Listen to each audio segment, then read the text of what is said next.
तो देखो velocity vector 2 dimension में कैसे निकाला जाएगा। तो वेलोसिटी क्या होती है, वेलोसिटी होती है डिस्प्लेसमेंट बाय टाइम। क्या होती है, डिस्प्लेसमेंट बाय टाइम। और अगर वेलोसिटी होती है बच्चों डिस्प्लेसमेंट बाय टाइम, तो डिस्प्लेसमेंट क्या है, स्केलर या वेक्टर, वेक्टर है, तो वेलोसिटी भी क्या है, वेक्टर। इसकी एसआई यूनिट क्या हो जाएगी, मीटर पर सेकेंड। इसकी एसआई यूनिट क्या लिख दोगे, मीटर पर सेकेंड। क्या बोल देंगे हम लोग, मीटर पर सेकेंड। इतनी बात समझ में आ गई। अब बात आती है एवरेज वेलोसिटी कितना। क्या बात आती है, एवरेज वेलोसिटी। यहाँ से एवरेज वेलोसिटी और इंस्टेंटेनियस वेलोसिटी हम लोग पढ़ते हैं। तो देखिए एवरेज वेलोसिटी क्या होगी, AVERAGE, एवरेज वेलोसिटी, औसत वेग। एवरेज वेलोसिटी को हिंदी में क्या बोलते हो, औसत वेग। तो ये क्या होगा, ये होगा कुल विस्थापन बटे कुल समय। क्या होगा, कुल विस्थापन बटे कुल समय। तो हम लोग ऐसे बोलेंगे ratio of total displacement and total time. Ratio of total displacement and total time.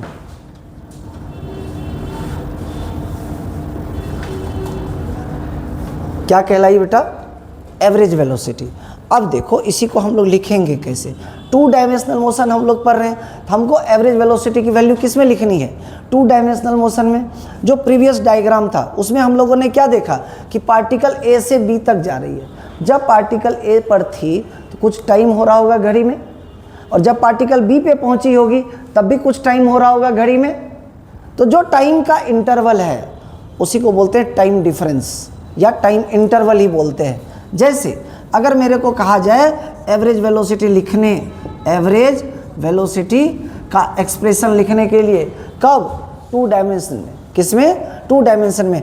हम फॉर्मूला क्या जानते हैं, ratio of total displacement by total time. तो डिस्प्लेसमेंट को अभी आपने क्या लिखा था, r vector by time interval लिखेंगे।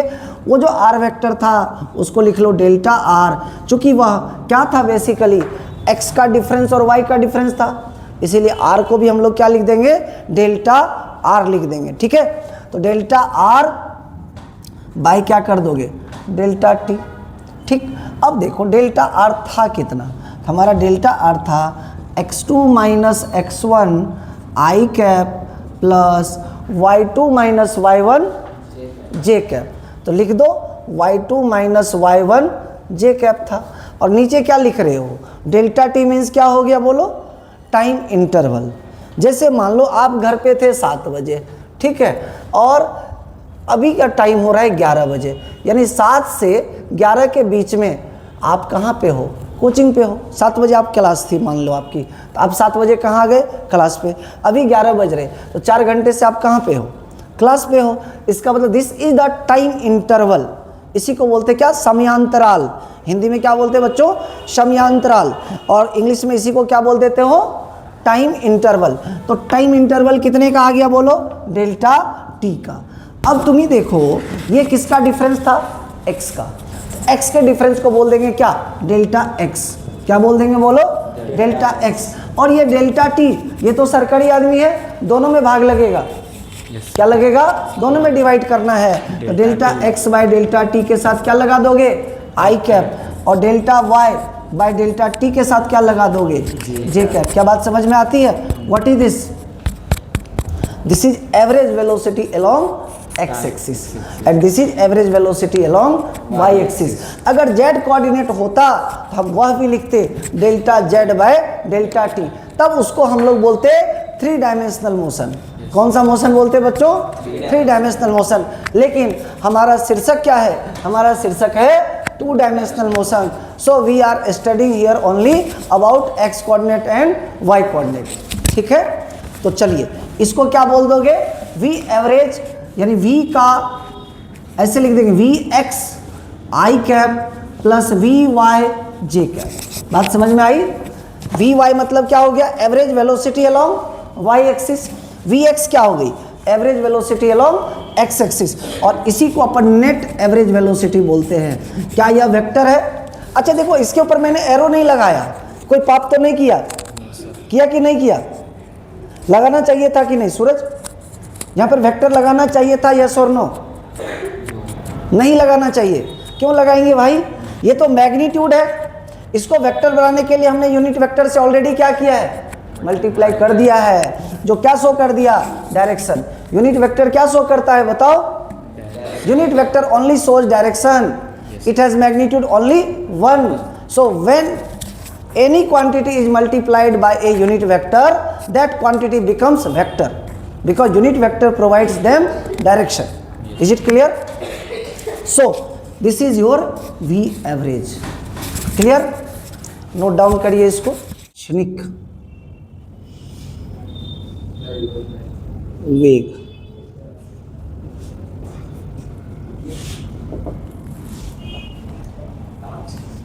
चलिए अब हम लोग देखेंगे एवरेज वेलोसिटी के बाद इंस्टेंटेनियस वेलोसिटी। देखो दोनों में डिफरेंस क्या है।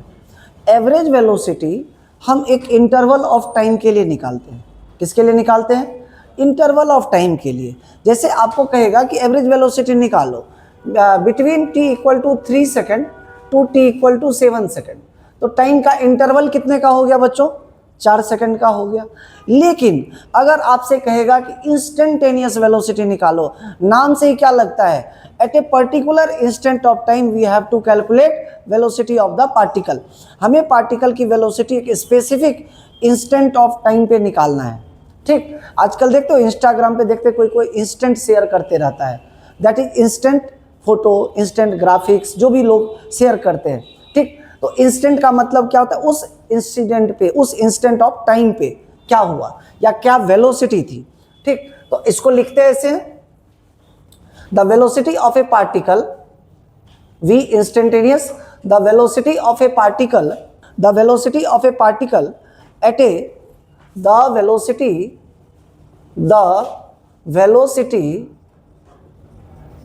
Of a particle, the velocity of a particle at a particular instant of time, particular instant of time, मतलब इसमें टाइम इंटरवल नहीं होगा गिवन, एक इंस्टेंट रहेगा कि भाई बताओ t इक्वल टू 1 सेकेंड पे क्या स्पीड थी, t इक्वल टू 5 सेकेंड पे क्या वेलोसिटी थी। ऐसा नहीं कहेगा कि between t3 equal to 5 second के बीच क्या था, तो between particular instant of time. ठीक है, जैसे मान के चलो मैं तुमको एक चीज सिखाता हूं, ये देखो ग्राफिक, सपोज कर लो अभी हम लोगों ने एक ग्राफ भी बनाया था एवरेज वेलोसिटी के लिए, जिसमें हम लोग क्या लिए थे, डिस्प्लेसमेंट वेक्टर लिए थे। ठीक, अब देखो अगर मान के चलो मैं ऐसे बोलता हूं कि कोई पार्टिकल A से B की तरफ गई है। अब A से B तक जाने के कई रास्ते हो सकते हैं। मान के चलो कोई पार्टिकल ऐसे गई, सपोज कर लिया हमने यूं गई चल के वह। ठीक है, अगर पार्टिकल इस तरह से गई तो A से B तक जाने में इसको कुछ टाइम लगा होगा, उस टाइम को बोलेंगे बेटा टाइम इंटरवल। क्या बोल देंगे बोलो? टाइम इंटरवल, समय अंतराल। ऐसे एग्जाम्पल से समझो तो ज़्यादा समझ में आता है। हम ये मान लेते हैं कि 10:10 पर ए पर था वह पार्टिकल। 10:10 पर पार्टिकल कहाँ था? ए पर। और 10:10 पे पार्टिकल कहाँ चला गया? बी पे चला गया। तो बताओ ए से बी तक पहुंचने में उसको कितना टाइम लगा? कितना लगा? 20 सेकंड का लग गया। हमने इसमें से क्या किया? इसको सब्ट्रैक्ट कर दिया। तो 20 सेकंड को क्या बोलेंगे? Time interval. क्या बोलोगे? बोलो टाइम इंटरवल बोलोगे। लेकिन अब तुमसे सवाल ये कहेगा calculate the velocity of the particle at 10:26। इसका मतलब कब पूछ लिया तुमसे? 10:10 पे पार्टिकल की वेलोसिटी क्या थी? ना वो 25 सेकंड पूछा, ना 24, ना इसके बाद का। At a particular instant of time पे, जिस समय आपके घड़ी में 10:10 हो रहा था, उस समय बताओ उसकी वेलोसिटी क्या थी। That velocity is called instantaneous velocity. क्या बात समझ में आती है? इसी वेलोसिटी को हम लोग क्या बोलते हैं? इंस्टेंटेनियस। तो कैसे निकाला जाएगा इंस्टेंटेनियस वेलोसिटी? इंस्टेंटेनियस वेलोसिटी निकालते, मान के चलो वो पार्टिकल कभी यहां पे था, सपोज कर लेते, हमको नहीं पता, यहां पे था, ठीक। तो इस वाले पॉइंट पर हम एक टेंजेंट ड्रॉ करते हैं। क्या करते हैं बेटा? टेंजेंट। और ये टेंजेंट देखो एक्स एक्सिस को मान लो इस जगह पे काट दिया, इस जगह पे काट दिया। अगर इसने एक्स एक्सिस को इस जगह पे काटा है तो ये क्या कहलाएगा? इसको कौन सा एंगल बोलते हैं? क्या इसको स्लोप बोला जाता है? अरे बोलो हाँ, इसको क्या बोलते हैं हम लोग? स्लोप बोलते हैं। और स्लोप हमेशा एक्सटी ग्राफ या वाईटी ग्राफ या डिस्प्लेसमेंट टाइम ग्राफ का स्लोप क्या देता है हमको? वेलोसिटी देता है। क्या देता है? वेलोसिटी देता है। और इस इंस्टेंट ऑफ टाइम पे जो भी स्लोप होगा वो इसका क्या देगा? इंस्टेंटेनियस वेलोसिटी देगा। बात समझ में आई? ठीक। तो हम ऐसे बोलेंगे, एक और डेफिनेशन है इसका, ऐसे बोल सकते हो तुम, limiting value of average velocity. लिख लो, लिमिटिंग वैल्यू। ये जो डेफिनेशन लिखा है ना, ये छोटा बच्चा के लिए ठीक है, ठीक है, लेकिन तुम लोग बड़े हो गए तो तुम लोग के लिए थोड़ा स्टैंडर्ड डेफिनेशन होना चाहिए। क्या है वह? Limiting value of average velocity. Limiting value of average velocity is called instantaneous velocity. Instantaneous velocity, ठीक। तो कैसे निकालेंगे? देखो ध्यान से, वी एवरेज का क्या फॉर्मूला अभी तुरंत हम लोग देखे हैं, वो था क्या? Delta r by delta T. क्या था बोलो? Delta r by delta T. This was what? This was average velocity. अब मैं बात कर रहा हूं इसकी लिमिटिंग वैल्यू की। लिमिटिंग वैल्यू का अर्थ ये होता है कि सपोज करो जब ये पॉइंट बी पॉइंट ए के बहुत पास आ जाएगा, जब पॉइंट बी पॉइंट ए के बहुत पास आ जाएगा, इन दैट सिचुएशन, यानी लिमिट कर दिया हमने। जैसे आपको मैंने एग्जांपल सिखाया था, जब डिफरेंशिएशन आपको सिखाया था, मैंने क्या कहा कि जैसे ये मान लो मार्कर है, ठीक है, इस मार्कर के 2 पीस करने हैं, तुम कर दोगे, 4 पीस करने हैं और काट देना, इसका कच कच कच कच कच कच बहुत छोटा छोटा पीस बना देंगे, वो भी हो जाएगा। इतना पीस बना देंगे कि इसका पाउडर बन जाएगा। क्या बन जाएगा? पाउडर। अब उस पाउडर का पीस हम नहीं कर सकते। क्या बात समझ में आती है? उस पाउडर का पीस हम नहीं कर सकते। इसका मतलब वो जो पाउडर का लास्ट कण होगा वही सबसे स्मॉलेस्ट कण होगा, यानी कि वो एकदम लिमिट पे हम लोग पहुंच गए, लास्ट लिमिट पे। इसी तरह यहां पर क्या याद रखो कि ये जो इंटरवल ऑफ टाइम है, दिस इज वेरी स्मॉल, ठीक। तो हम इसकी लिमिटिंग वैल्यू को ऐसे लिखते हैं, देखो कैसे लिखते हैं इसको, LIMIT, लिमिट, या मैथ्स में इसको LT से लिखा जाता है, लिमिट डेल्टा टी। और इसको क्या पढ़ते हो? इस एरो को टेंड्स, क्या पढ़ते हैं? Tends to 0। Delta t tends to 0, delta r by delta t is nothing but this is simply dr by dt। यही क्या हो गया? dr by dt।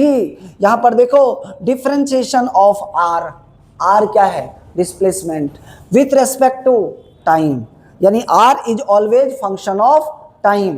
तो dr बाय dt को क्या बोल देते हैं हम लोग? यही हमारा है, क्या है? Instantaneous velocity. तो आप क्या लिख सकते हो यहाँ पे? आप लिख सकते हो कि v instantaneous equal to nothing, this is simply dr vector by dt vector. Clear? यही से आपका इंस्टेंटेनियस वेलोसिटी आ जाता है। नोट करिए इसको। हम लोग जानते हैं एक्सेलरेटेड मोशन, तो equations of motion in accelerated motion क्या होता था? क्या क्या लिखते थे तुम? v equal to u plus a t, याद आया? s इक्वल टू क्या लिखते थे? U t plus half a t square, v square equal to u square plus 2as लिखते थे। क्या एक और फॉर्मूला होता था? Distance travelled in nth second, distance travelled in nth second. उसके लिए फॉर्मूला क्या था? एस nth इक्वल टू था ना u plus a by 2n minus 1, ठीक है। अब देखो उसी इक्वेशन ऑफ मोशन को, चूंकि हम लोग बात कर रहे हैं 2 डायमेंशनल मोशन का, तो x एक्सिस के अलोंग भी उसका इक्वेशन होगा, y के अलोंग भी उसका इक्वेशन होगा। तो हम ऐसे करके लिखेंगे, equations of motion equations of motion, equations of motion in one dimension या अलोंग एक्स एक्सिस। किसके अलोंग बात करेंगे हम लोग? Along x axis. तो एक्स एक्सिस के अलोंग देखो इक्वेशंस ऑफ मोशन क्या होगा? हम लोग u से किसको डिनोट करते थे? इनिशियल वेलोसिटी, v से फाइनल वेलोसिटी, a से एक्सेलरेशन, t से टाइम और s से क्या बोलते थे हम लोग? डिस्प्लेसमेंट बोलते थे। अब जो टाइम होता है ना बेटा, टाइम वो डायरेक्शन से इंडिपेंडेंट होता है। टाइम क्या होता है बोलो? डायरेक्शन से इंडिपेंडेंट होता है। टाइम को डायरेक्शन से लेना देना नहीं रहता है। ठीक, तो देखो अलोंग एक्स एक्सिस में हम लोग इक्वेशंस क्या क्या लिख सकते हैं? हम लोग ऐसे लिखेंगे, final velocity along x axis, suffix में क्या लगा दिए? x। तो ये क्या दिया? vx बराबर initial velocity along x axis plus ax into t. बहुत सिंपल है। फिर क्या लिखोगे? वहां लिखते थे s equal to u t plus half a t square.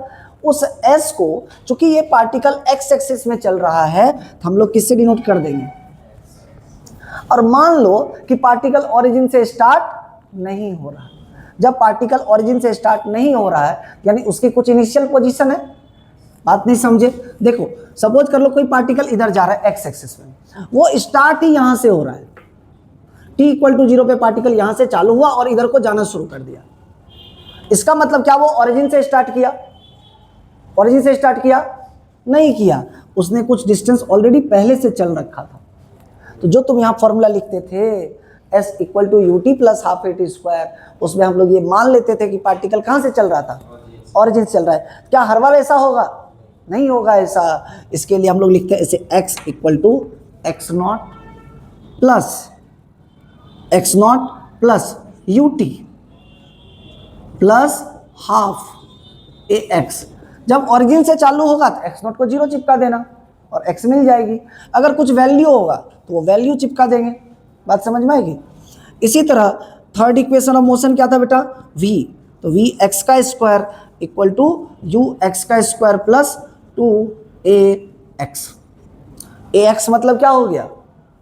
Acceleration along x axis. X axis में त्वरण का मान और x क्या है? डिस्प्लेसमेंट। ठीक। एंड एक और इक्वेशन था, वह क्या था? s nth लिखते थे। यहां लिख देंगे क्या हम लोग? x nth। क्या लिख देंगे बेटा? x nth। और x nth को तुम क्या लिखने वाले हो? u plus a by two, तो ax by two, 2n minus 1 तो 2n माइनस 1। ये हो गया। इसी तरह से अलोंग y एक्सिस में भी हम लोग मोशन को लिख सकते हैं। कैसे लिखोगे बोलो?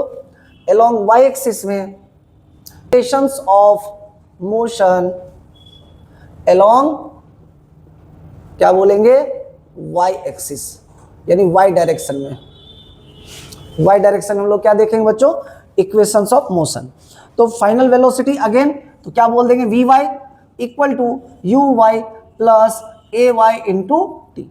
Similarly y equal to y not plus u y t plus half a y t का square. V y square equal to u y square plus 2ay into y. 2as लिखते थे तो a की जगह ay लिख दिए और s की जगह y लिख दिए। और लास्ट में क्या था? y nth को क्या लिखेंगे? यानी distance travelled in nth second. तो कुछ नहीं, बहुत सिंपल है। क्या लिखते हो? u y plus a by two, तो यहाँ पे ay लिख देंगे और यहाँ क्या लिख देंगे? 2n minus 1। ये आ गया।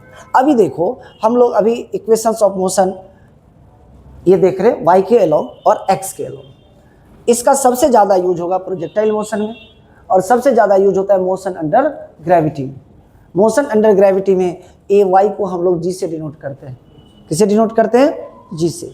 एक दो बात और बता देता हूँ। जब कभी भी सवाल में दे कि मोशन रिटार्ड हो रहा है, क्या हो रहा है? रिटार्ड, तो ये जितना भी प्लस का साइन है ना बच्चों, ये सबके सब क्या बन जाएगा? सॉरी, रिटार्ड होना मतलब घटना, रफ्तार कम होना। ठीक,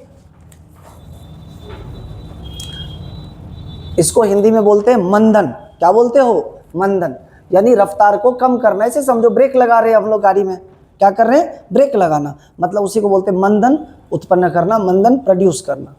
ठीक है, इसको नोट करिए सब लोग फटाफट।